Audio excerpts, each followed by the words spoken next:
ಪುಟ V T ಯುಗೆ join ಆಗಕ್ಕೆ ಬಂದ. ಇದು ಎಲ್ಲ ಥರ ಯೂನಿವರ್ಸಿಟಿ ಅಲ್ಲ ಕಣಪ್ಪ. ಇಲ್ಲಿರೋ ಲೆಕ್ಚರ್ಸ್ ಎಲ್ಲ ನೀನು ಇಂಟರ್ನಲ್ಸ್ ಹಿಡಿತಾರೆ. ಗುರುಗಳೇ, ಇಂಟರ್ನಲ್ಸ್ ಇರೋದು 40 ಮಾರ್ಕ್ಸು, ಎಕ್ಸ್ಟರ್ನಲ್ ಇರೋದು 60 ಮಾರ್ಕ್ಸು. ನಾನು ತಗೊಳ್ತೀನಿ. ಹಾ. ಸ್ಟಾರ್ಟಿಂಗಲ್ಲಿ ಇಂಥ ಮಾತುಗಳು ಬೇಜಾನ್ ಬರ್ತವೆ. 2 ಇಂಟರ್ನಲ್ಸ್ ಆಗಲಿ, ನಿಮ್ಮ ಬಗ್ಗೆ ನಿಮಗೆ ಗೊತ್ತಾಗುತ್ತೆ ನಾವು ಹೆಂಗೆ ಅಂತ. ಸಿಲೆಬಸ್ ಇಷ್ಟೇ ದೊಡ್ಡದಾಗಿರಲಿ, ನಮ್ಮದು ಒಂದೇ ಒಂದು ಕಾಪಿ ಚೀಟಿ ನಮ್ಮ ಜೀವನವನ್ನೇ ಚೇಂಜ್ ಮಾಡುತ್ತೆ. ನೀವು ಇಲ್ಲಿ ಮಾರ್ಕ್ಸ್ ತೆಗೆನಾ ಅಲ್ಲಿ ಮಾರ್ಕ್ಸ್ ತೆಗೆನಾ ಅಂತ ನೀವೇ ಹುಡ್ಕಾಡಿದ್ರು ಸಿಗಲ್ಲ. ಏನು ಆನ್ಸರ್ಸ್ ಬರ್ದೆ ಅನ್ನೋದು ಎಷ್ಟು ಮುಖ್ಯನೋ ಹಾಗೆ ಎಷ್ಟು ಪೇಜ್ ತುಂಬಿಸ್ತೀನಿ ಅನ್ನೋದು ಅಷ್ಟೇ ಮುಖ್ಯ. ಇಲ್ಲಿ ನಮ್ಮ ಫ್ರೆಂಡ್ಸ್ ಇದ್ದಾರೆ, ಅವ್ರು ಕೇಳೋದಕ್ಕೆಲ್ಲ ಆನ್ಸರ್ ಮಾಡು. ಸರಿ ಗುರುಗಳೇ, ಮಾಡ್ತೀನಿ. ಮಾಡುವಂತೆ ಫ್ರೆಂಡ್ಸ್, ಕ್ವಾಟ್ಲೆ ಕ್ವಶನ್ ಕೇಳಿ ಮಜಾ ಮಾಡಿ.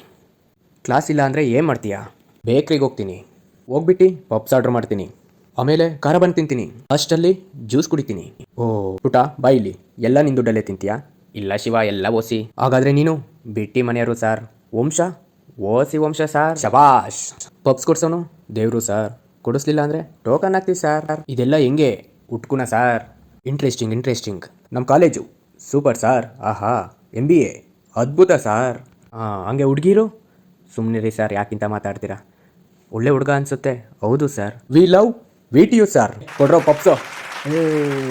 ಸಮಾಧಾನ, ಎಲ್ರಿಗೂ ಪಪ್ ಸಿಗುತ್ತೆ.